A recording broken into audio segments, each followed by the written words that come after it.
Hi everyone, it's Brittany from Mana here for this week's masterclass around building new habits. So we'll go ahead and let some of our users join before we get started. But really excited to have you join us today. And welcome, Brianna. Thanks so much for joining us. As I was just starting to say, this week we're going to be talking about habits and specifically how you can build a new habit. So thank you, Sabrina. Awesome to see you here as well. And as we get started, I really like to welcome Be Well Counseling. It's nice to see you here. And so this is Mana's masterclass around how we build habits. And so I always like to start having people think about, well, what really is a habit? And this is something that human beings have thought about for a long time. It was formally defined in 1903 by a group of psychologists as a series of behaviors and a fixed way of doing something that through repetition becomes almost a compulsory behavior. And what that really means is it's something that becomes rote or so familiar we can do it very quickly. And Wendy Wood is a researcher who looks at behaviors around habits specifically and has shown through her studies that almost 43% of our day, so about half of it, is built of these micro and macro habits. And so a perfect example of a habit you may not have realized you built back when you used to commute, if you're not at the moment, you really probably could go the last 15 minutes of your drive on autopilot. You may not even know that you stopped at the stop sign at the end of the hill or that you were going past certain landmarks or milestones until you reach your destination. And that's because your brain has really built this thing called a habit. And so what makes up a habit? Charles Duhigg has coined this idea of the habit loop. So he wrote a book a few years ago called The Power of Habit. And his proposition, and this is very similar across people who research this topic, is that habits are really comprised of three things: a cue or a trigger, a behavior or the routine, and a reward. And so when you start breaking things down into those pieces, it really becomes a lot easier to think about what might a new habit look like for you. So let's go back to that habit loop. A cue or a trigger is the thing that tells your brain, I'm going to do this. And so that could be as simple as after you clean the kitchen at night, you're going to start preparing for the day. So that's your cue. You close the dishwasher and you're going to make coffee. And so, all right, in that example, we want to think about, okay, well, what's that routine look like? And this is where a process kind of becomes helpful as you start thinking about either a new habit or a bad habit you want to break, is to map out what are those steps. Because in a new habit, you actually are training your brain. If you recall that definition I introduced at the beginning, it's really a series of activities or feelings that become very comfortable for you through repetition. So you really need to do these things so frequently that your brain automatically knows what comes next with very little cognitive engagement from you. And from a brain perspective, it's kind of cool. What's actually happening is you're building neural connections and pathways. And just like a path through the woods, if you go hiking, if folks follow that same path over and over and over again, the leaves get trampled down, the rubbish gets cleared out of the way, and it becomes so much easier to follow that same path every time. Similar things are happening in your brain. And so that's why it's really helpful to break down the process that you're going to use or the behavior you want to see happen. So for our example of I'm going to make coffee at night, that's going to be my new habit to help me get my mornings going a little bit faster.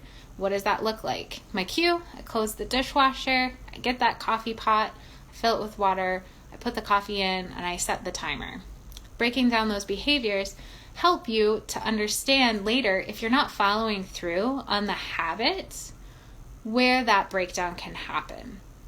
And so being a little more detailed and really thinking about what's my behavior, what do I want to be doing, can help too. And the last piece here, which is often the trickiest part about habits, is the reward cycle.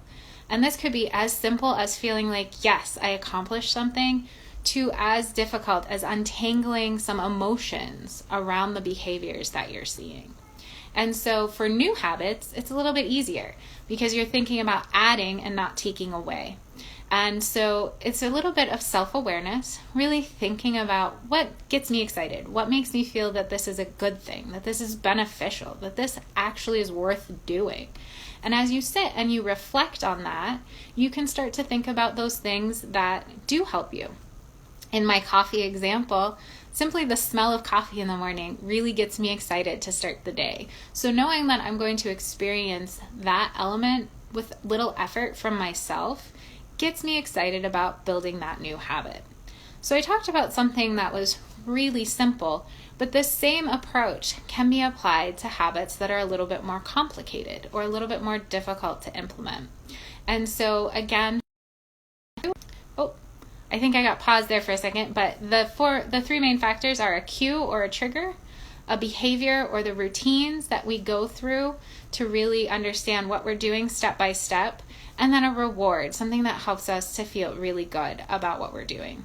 And so as you increase the complexity of the habit that you want to build, you really need to be more detailed in your process or your behavior and outline what that looks like, and also be really aware of the rewards.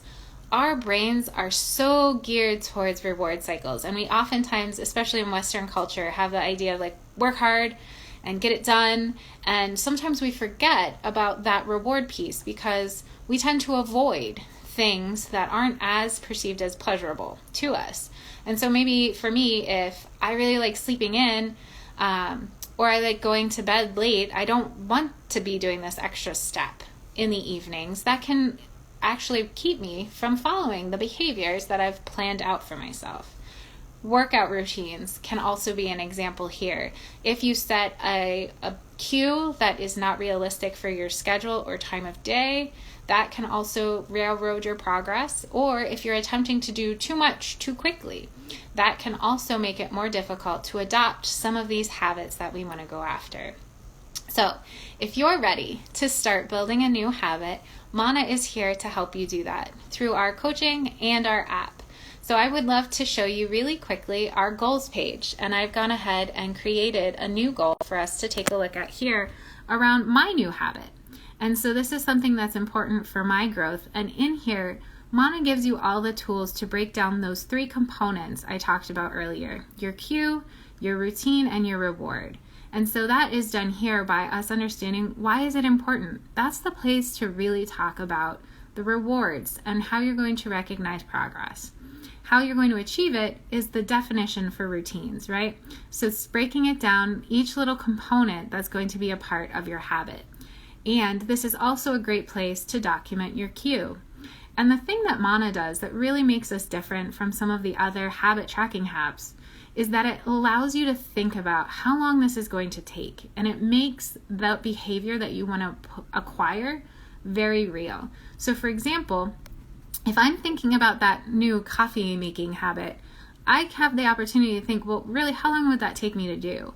And what it does is it helps paint a bigger picture of how my rewards can be so much greater.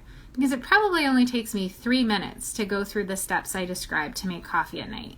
But when it puts me in a positive mindset and helps me to get my day started just that little bit quicker, it pays off dividends.